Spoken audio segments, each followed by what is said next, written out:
Hey guys, welcome back to the channel. So this is more fan footage, and today's race was sent in by Jura, who is a 16-year-old from Wisconsin, and this is the Project Echelon Criterium, the Cat 4-5 field. But don't let that fool you, actually, because Jura is really strong. Even at 16 years old, he already has a Cat 1 cross-country mountain biking background. And he sent me some notes, so let's see. He's 61 kilograms, he has an FTP of around 248 watts, and a high max heart rate, 203 beats per minute, which is pretty common for youngsters like Jura. He's on the Bicycle Doctor team, and which is this high-vis yellow kit that you can see right here. And he came with one teammate who is actually also new to the sport. I guess that's no surprise. Again, this is the Cat 4-5 field, but his teammate's name is Ryan, and he comes from a triathlon background, specifically swimming.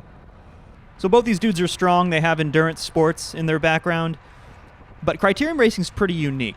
It's not like a sustained effort, like in a triathlon, for example, so I imagine that Ryan might have some difficulty in this race, but let's find out. And before we jump into it, I just wanted to also mention that Jura specifically mentioned there was one team that had pretty good organization and a lot of riders in this race, and they're in this blue and black kit, and they are Pete's Garage. Okay, I was skipping ahead, but I had to stop here. Do you guys see what I see? That rear wheel is terrifying. He'll actually end up crashing later, but we'll get to that. Trust me, hang in there, guys. You are not going to want to miss the finish of this race. So here's a quick reminder to maintain your equipment, and don't forget about free laps, guys. Free laps exist in crits for exactly this reason. All right, here we are, about 27 kilometers left in this race, still in the first half, and you can see that there's a Pete's Garage rider taking a flyer off the front.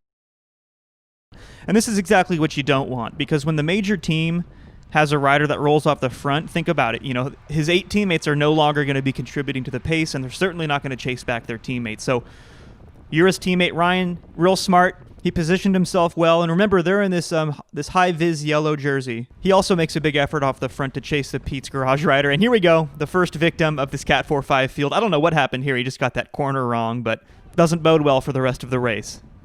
Okay, so now imagine you're Jura. You have your teammate who is off the front with, by the way, a member of the main competition.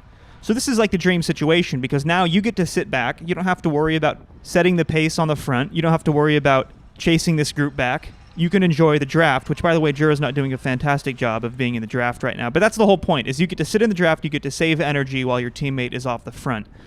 But instead, this drives me crazy.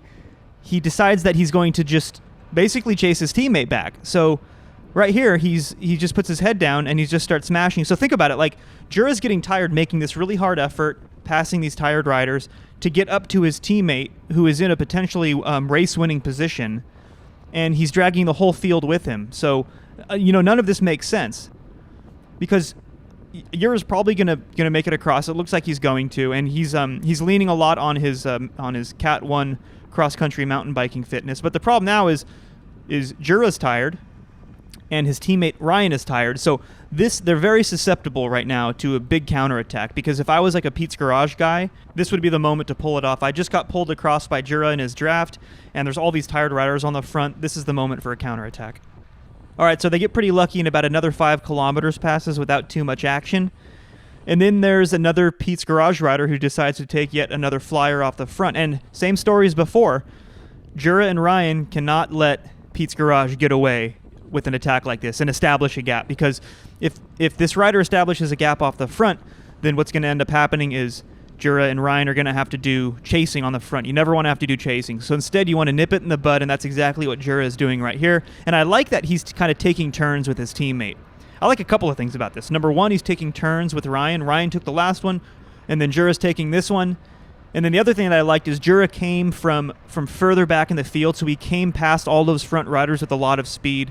And what that means is you're not just towing the whole field, which you could do. I mean, you could just tow the whole field and bring back this Pete's Garage rider. But Jura wanted to join a breakaway. He made that really clear in his notes. He wanted to get into a breakaway, so this was a really good opportunity for him to do that.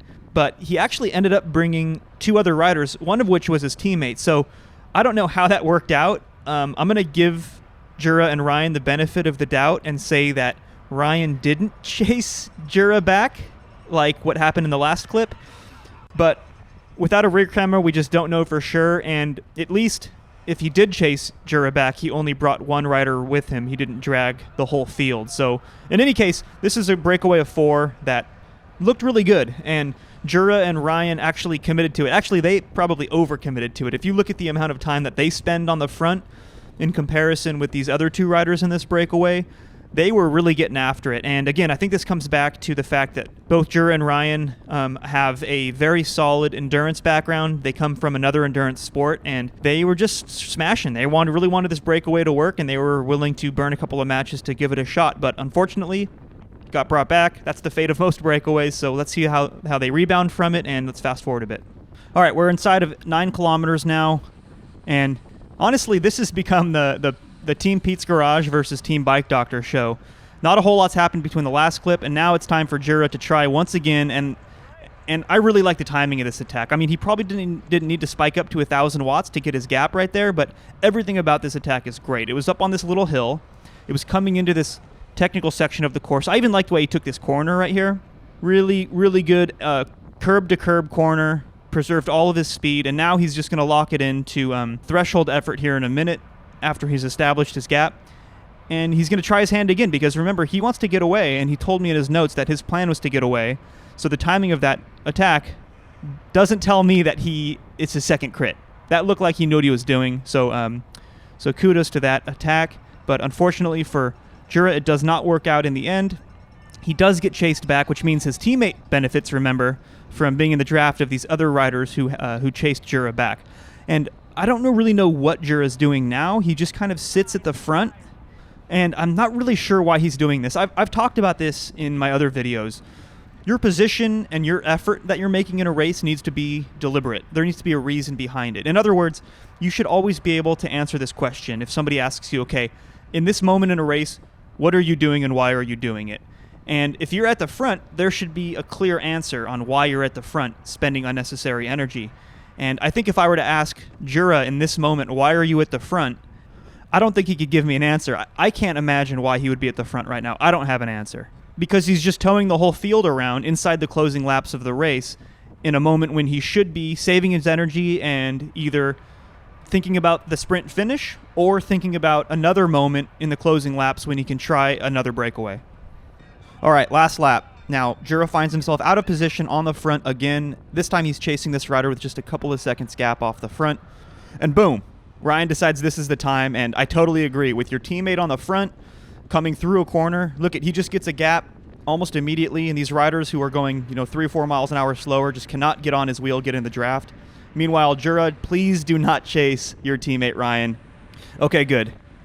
Just fall into line, and now this is what you should be thinking about. If Ryan gets caught, that's when you do the counterattack. So position yourself and be on high alert. Guys, we're 700 meters to go, so you should definitely be thinking about your position now. You don't want to fall out of the top 10 at this point. I would be following these guys who are passing me, and I would be in the draft a little bit better. He's doing 600 watts up this hill. Oh, the craziness begins. The Cat 4-5 last lap craziness begins. Now we're coming through the technical section, and Ryan's got some daylight, so it looks like your teammate might be winning. Oh, more craziness. So now the gaps are opening up, and this is why you don't want to be out of position in the last lap, because now look, basically the race at this point is over for Jura. He's just hoping that his teammate Ryan can hold his gap off the front, but I like Jura. This kid's got some grit. He doesn't quit. He just keeps pedaling, and then another crash in the final corner. And check this out. You guys aren't going to believe it.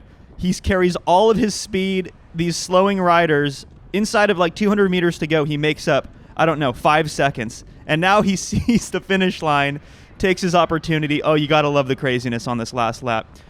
Ryan stays off the front, takes the win. Go solo, 'cause YOLO. And Jura doesn't give up, comes in with a full head of steam to take the field sprint for second, owing his podium spot to the cycling gods. Woo, that was an exciting last lap, guys. Thanks for hanging in there. And as always, catch you at the next one. You got it! Good job, Ryan! Go, Jura! Go, go, go! Yeah. Nice job. Someone hand went into me. Was that you? Yeah. I'm sorry. That's all right. Tim, the other guy in black, he cut me off and pushed me into you.